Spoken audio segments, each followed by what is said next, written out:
오늘 저는 에베소서 4장 말씀을 중심으로 부르심에 어떻게 반응할까요? 라는 제목으로 말씀 나누겠습니다. 같이 한번 제목을 읽어보실까요? 시작. 하나님의 부르심에 어떻게 반응할까요? 하나님이 저와 여러분들을 부르셨습니다.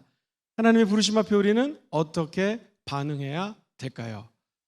이 책 제목이 신발 한 켤레의 사랑이라고 하는 책이 있습니다. 중간에 보면 이런 말씀이 나와요. 영국의 버클레이라고 하는 청년이 기차를 타고 갑니다. 옆에 앉은 청년이 몸이 바들바들 떨면서 추워하니까 담요를 갖다가 정성스럽게 친구에게 덮어줍니다. 주변 사람들이 어떤 관계인지 물어봅니다. 이 미국에서 온 버클레이라고 하는 청년이 대답합니다. 우리는 한때 함께 전장에서 싸웠던 전우입니다. 폭탄이 쏟아지는 전쟁터에서 폭탄의 파편 때문에 저는 보시는 것처럼 다리 한쪽을 잃었고 친구는 폭탄의 파편이 가슴에 맞았습니다.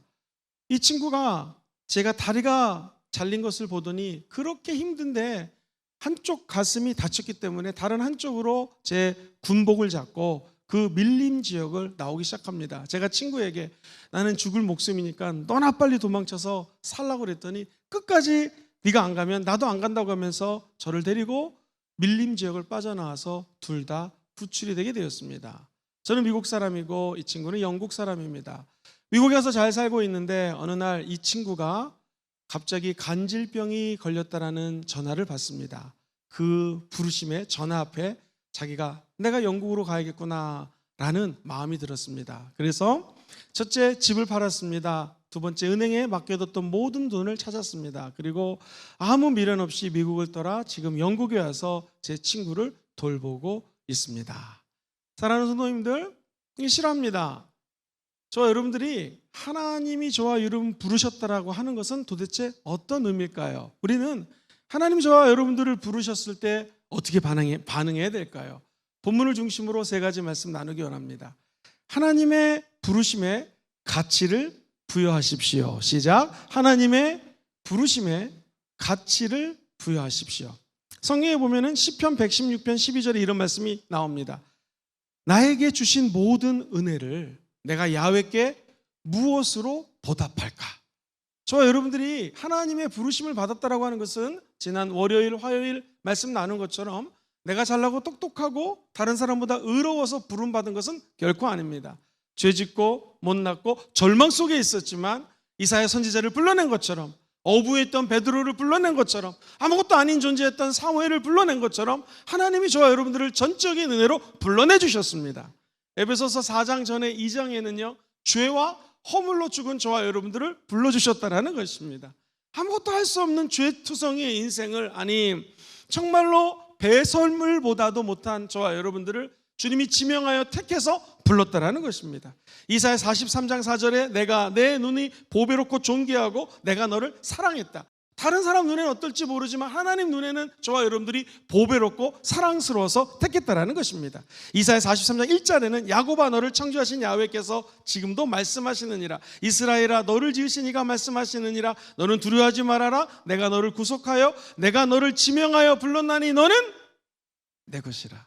그래서 결국 이사야 48장 10절에 이런 메시지가 나오는 거예요. 같이 읽어봅시다. 시작. 보라 내가 너를 연단했으나 은처럼 하지 아니하고 너를 고난의 풀물불에서 어떻게 했어요? 택했다라는 것입니다. 저와 여러분들을 그냥 택한 것이 아니라 고난 속에 집어넣고 불 속에 집어넣고 눈물 속에 집어넣고 땀방울 흘리게 해놓고 주님이 택하여 불렀다라는 것입니다. 그래서 내가 너를 지명하여 불렀나니 너는 내 것이라. 물 가운데 다닐지라도 불 가운데 다닐지라도 나의 의로운 오른손으로 붙들리라. 할렐루야. 우리의 부르심은 하나님의 전적인 은혜입니다.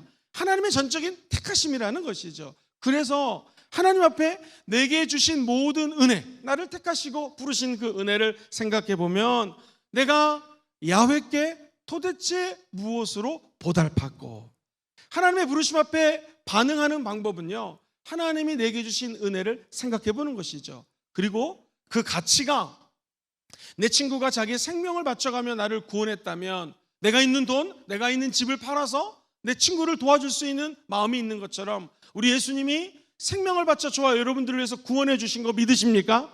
그렇다면 그 예수님을 위해서 부르심 앞에 반응하는 것이죠. 응답하는 것입니다.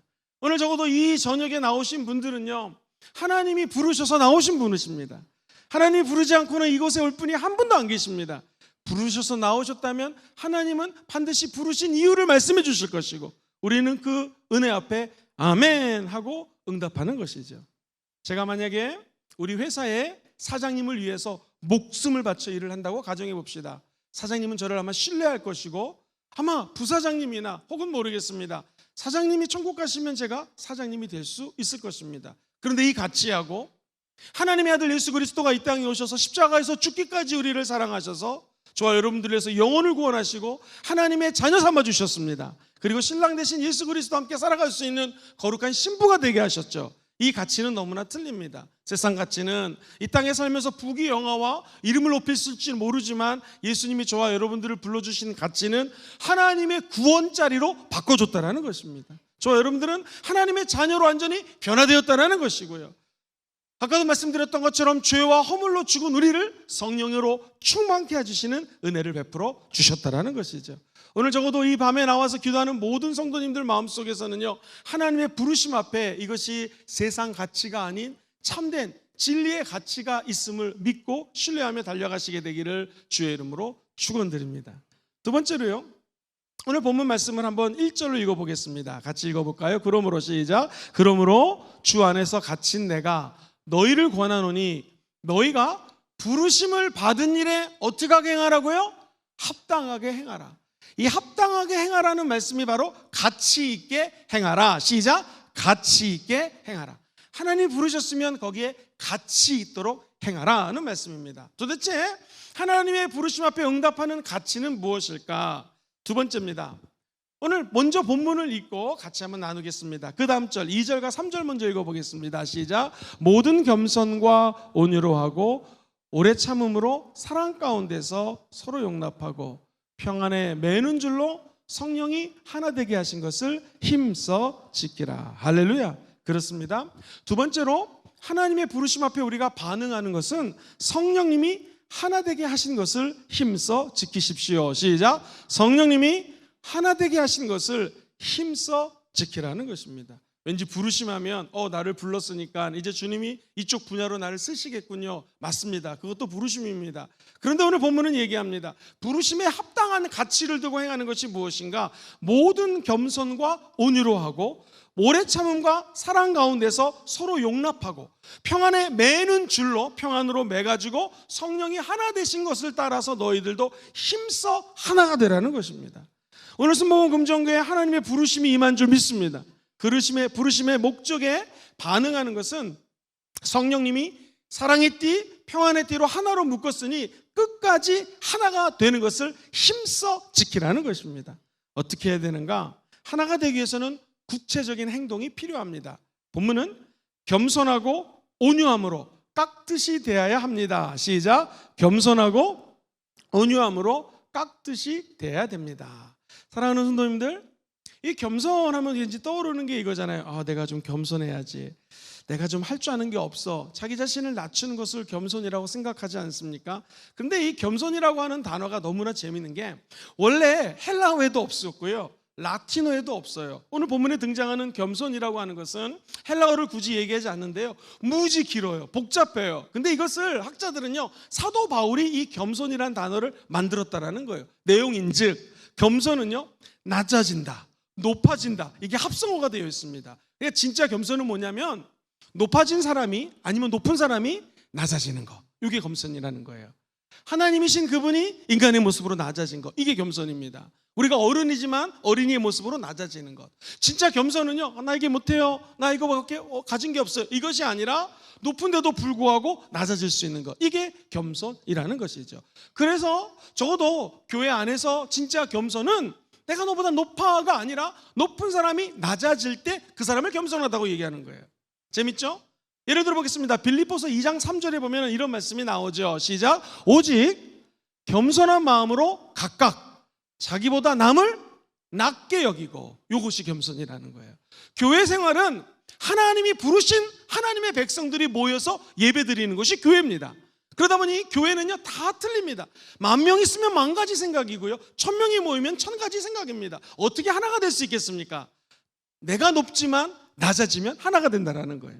그리고 오늘 말씀 그대로 자기보다 남을 더 낮게 여기면 그 공동체는 성령님이 평안의 띠로 묶은 것으로 하나가 될 수 있다는 것입니다. 만약 어떤 가정이 아빠가 높은 사람이죠, 아이들의 눈높이로 낮아질 수 있다면, 내가 좋아하는 것은 예를 들면은 어떤 음식, 돼지고기를 좋아하는데 우리 아이들이 떡볶이를 좋아한다면 떡볶이 먹는 모습으로 낮아지는 것, 이게 겸손이라는 것이죠. 바라기는 순복음 금종교회 전 성도님들이 천국 가는 날까지 다른 사람을 나보다 낮게 여기며 높지만 낮아지는 은혜가 있기를 주의 이름으로 축원드립니다. 어떻게 성령으로 하나 될 수 있는가? 모든 겸손, 그냥 겸손이 아니라 모든 겸손과, 그 다음에 두 번째 뭐로 하라고요? 온유. 이 사랑의 띠로 성령이 하나가 되신 것을 힘써 지키려면 온유하라는 것이죠. 우리 주님이 이렇게 말씀하시죠. 나는 온유한 사람이다. 나는 겸손하다. 누구든지 내게로 와서 온유와 겸손을 배우라고 합니다. 이 온유란 말도 좀 찾아봤습니다. 이분은 성품이 이렇게 온유해요. 우리 앞에 있는 형제님 참 온유하시네요. 자매님 너무 온유해요. 근데 이 말이 뭐냐면요, 이랴 따그닥따그닥 말 있지 않습니까? 야생마 한번 생각해 보세요. 야생마를 풀어헤치면 얼마나 무서운지 모릅니다. 제가 한번 선교지에서 말과 말이 뒷발로 싸우는 걸 봤는데 이거 어마무시합니다. 엄청나게 큰 말이 힝 하면서 뒷발을 치는데 사람 거기 들어가면 정말 죽겠더라고요. 얼마나 힘이 센지 모릅니다. 근데 야생마는요, 이게 컨트롤이 안 되니까 엄청난 힘을 갖고 있습니다. 그런데 겸손이라는 건 뭐냐면, 야생마를 잡아다가 길들여가지고 주인하고 이 야생마가 친해졌습니다. 그래서 집에 키우는 말처럼 주인의 말을 잘 듣는 상태, 즉 이랴 하면 가고 워 하면 스톱하는 이런 거, 주인의 말을 잘 듣는 이 상태를 우리가 온유하다고 얘기를 한다고 합니다.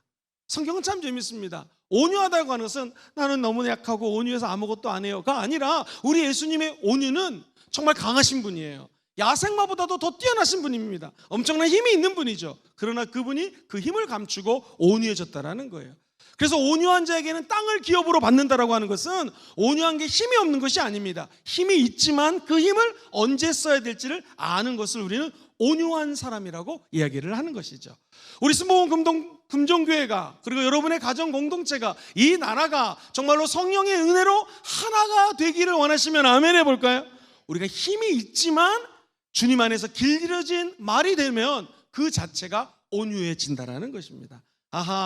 겸손과 온유, 예수님이신데 높으신 그분이 낮아진 거, 그리고 야생마보다도 더 힘이 있는 그분이 온유한 말이 된 것처럼, 우리도 이것을 힘써 지키면 하나님의 부르심에 우리 공동체가 응답할 수 있다는 것입니다.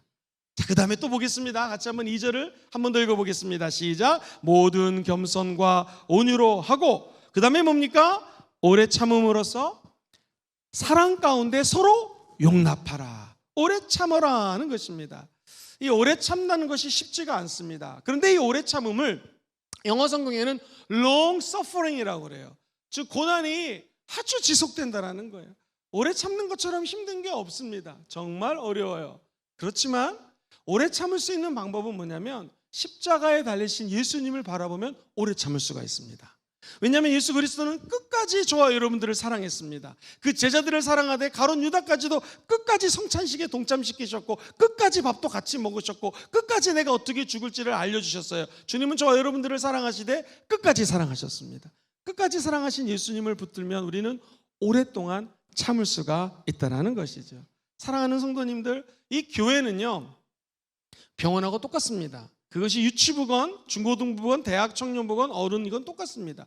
만약 병원에 환자가 왔는데 냄새 안 씻고 왔다고 환자를 쫓아낼까요? 응가를 했습니다. 환자가 오줌을 쌌습니다. 그렇다고 더럽다고 쫓아내겠습니까? 그렇지 않습니다. 교회라고 하는 것은요 환자들이 오는 곳입니다. 영적인 병원이에요.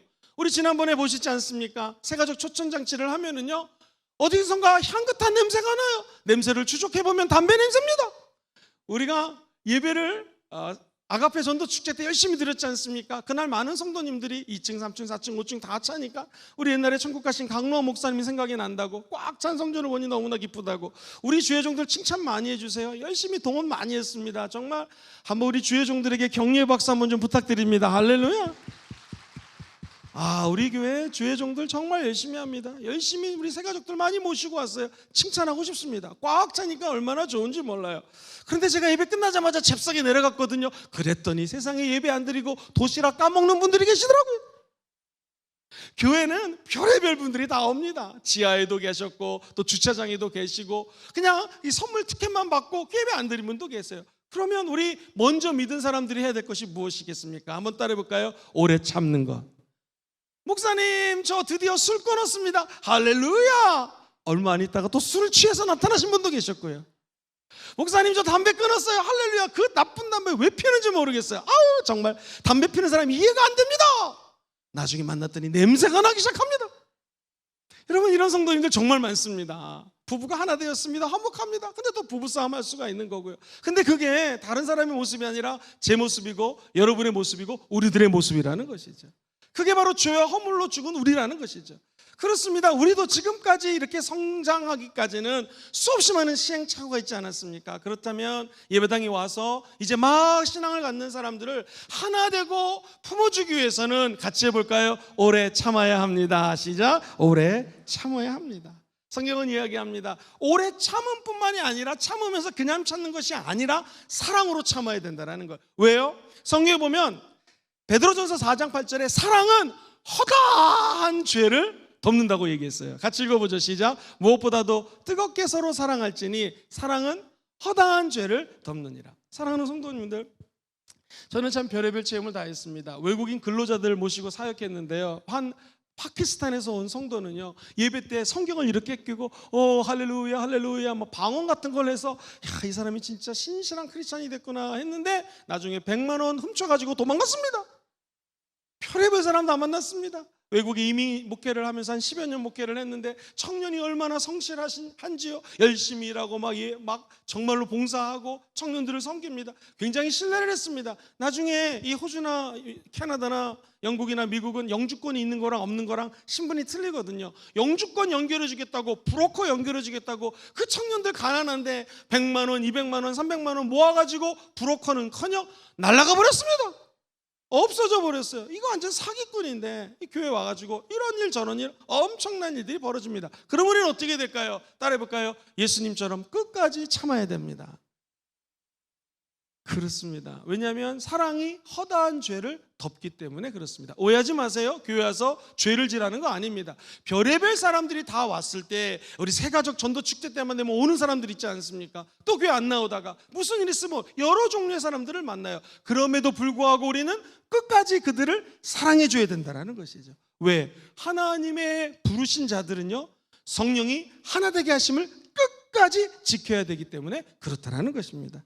저 여러분들이 천국 가는 날까지 유다서 1장 24절로 25절 이 말씀을 기억했으면 좋겠어요. 시작. 능히 너희를 보호하사 거침이 없게 하시고 너희로 그 영광 앞에 흠이 없이 기쁨으로 서게 하실 이 곧 우리 구주 홀로 하나이신 하나님께 우리 주 예수 그리스도로 말미암아 시작. 영광과 위엄과 권력과 권세가 영원 전부터 이제와 영원토록 있을지어다. 할렐루야. 이거 보면서 참는 것입니다. 교회에 나와도 정말로 열심히 믿지 않는 사람들, 교회를 이용하는 것이 아닌가 이런 생각이 드는 사람들조차도 끝까지 인내하고 참다 보면 이 말씀 그대로 영광과 위엄과 권력과 권세가 영원히 하나님께 있을지어다. 하나님만 바라보면서 하나님 부르심 앞에 달려가는 것이 믿음의 경주인 줄 믿습니다.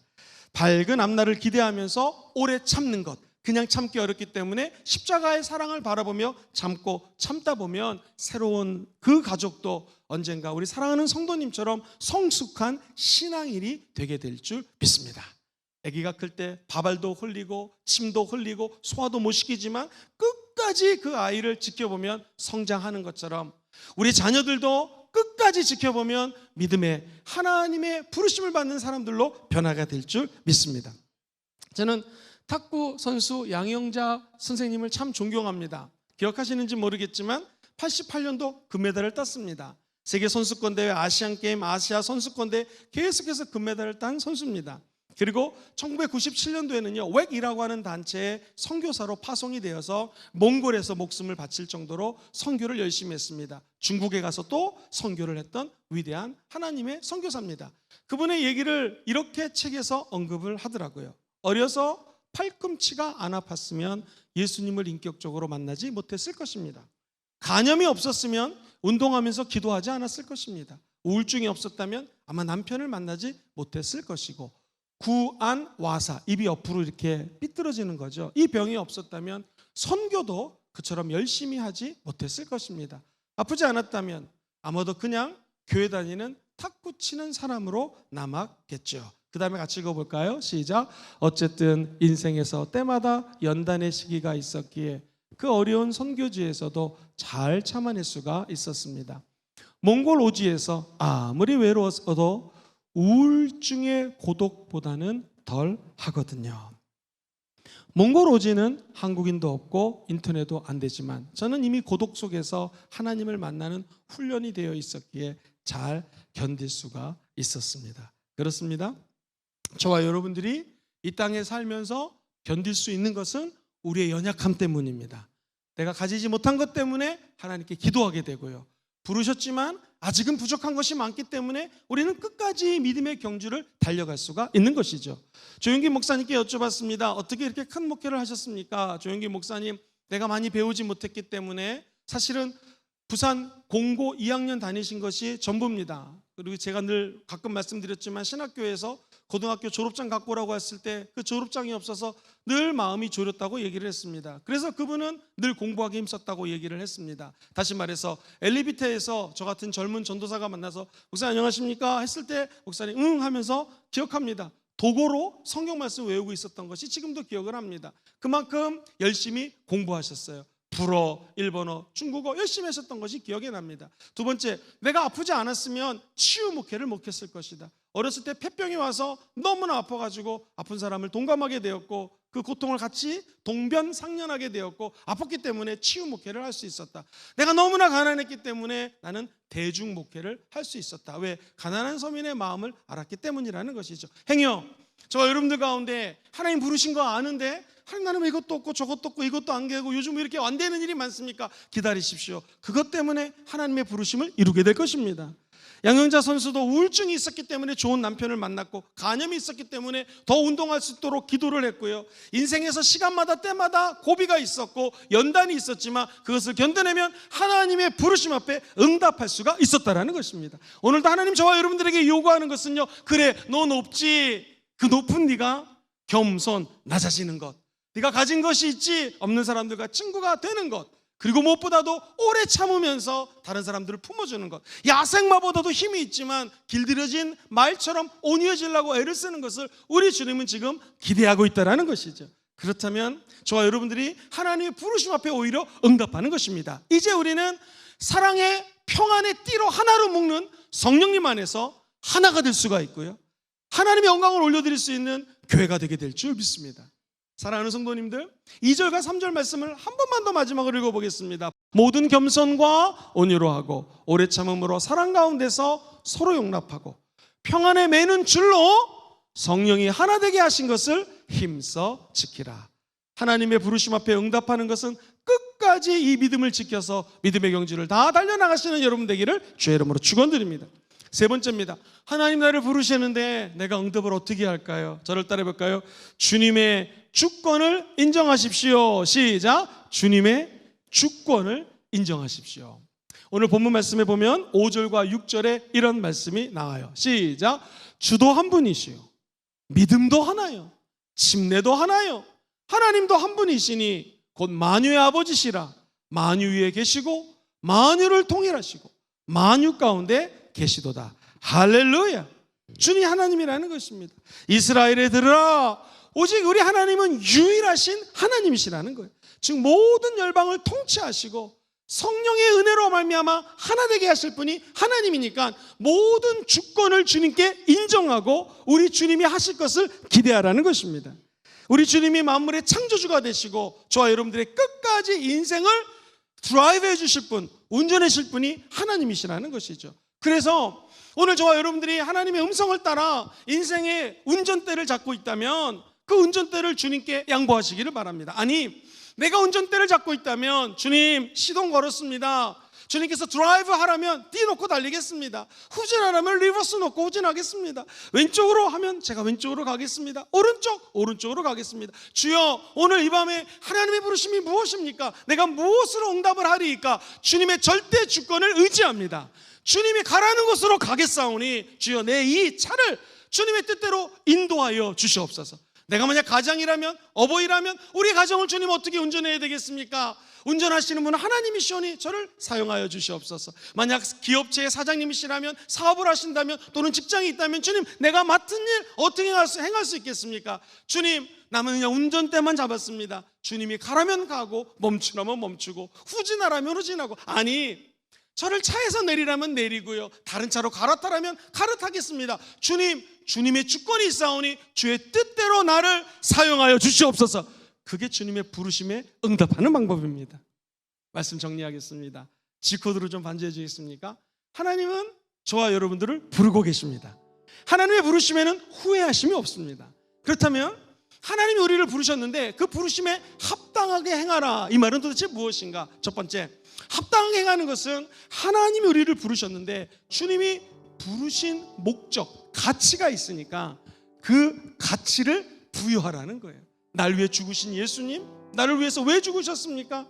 저와 여러분들에게 영생을 주기 위해서, 성령 주기 위해서 죽으셨습니다. 그렇다면 주님이 부르시면 우리 사장님이 전화해서 부르시는 거하고요, 내가 너 생명 살려줬잖아, 너 돈 없을 때 돈 빌려줬잖아, 이렇게 부르시는 거하고는 완전 틀립니다. 대통령이 부르는 거하고도 틀립니다. 저와 여러분들은 만왕의 왕이신 하나님의 부르심 앞에 순종하며 나가기를 주의 이름으로 축원드립니다. 두 번째는요, 조금 길지만 사랑의 띠, 평안의 띠로 성령님이 하나 되게 했으니까 그걸 심서 지키라는 것입니다. 한번 저를 따라해 볼까요? 겸손으로, 온유함으로, 오래 참음으로, 사랑으로 하나님께서는 성령이 하나 되게 하시고 이것을 힘써 지켜나가는 것이죠. 마지막, 주님의 절대 주권을 인정하시면서 우리 인생의 운전대가 내가 아닌 하나님께로 양보하는 귀한 역사가 있게 되기를 주의 이름으로 축원드립니다.